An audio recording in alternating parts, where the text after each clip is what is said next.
Hey everyone, Dr. Susan Brown, February 4th, a bright sunny day in Syracuse, New York. And in fact, I always say when the sun shines, I go out. So I'm going to head out cross-country skiing, but first I want to talk to you about love is medicine.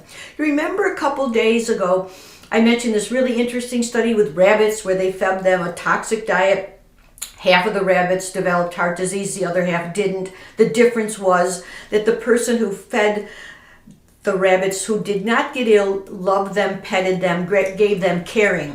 That the loving and contact with that animal had them not develop heart disease, fed the same diet where the other rats developed heart disease.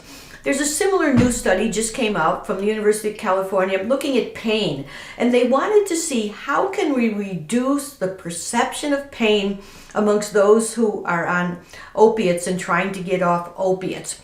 So they took mice, they gave them a disease that had a lot of pain, which is sickle cell anemia, and they said, how can we reduce the experience of pain that these mice are having? And you know what they found out? They found out there was a couple key things they could do that made the mice experience less pain, even though they were having pain. One was to give them amino acids.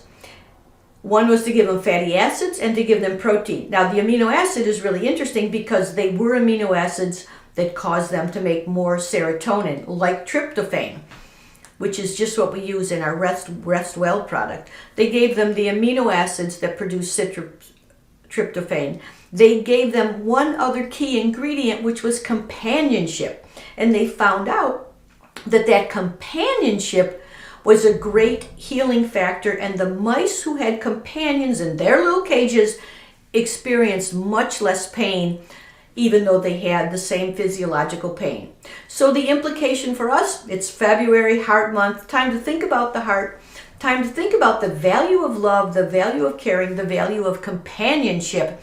When it comes to pain, they found companionship, in essence love. They found that amino acids like tryptophan that produces serotonin, and they found adequate protein and essential fats. Let's see if we can have a February expanding our hearts, expanding love.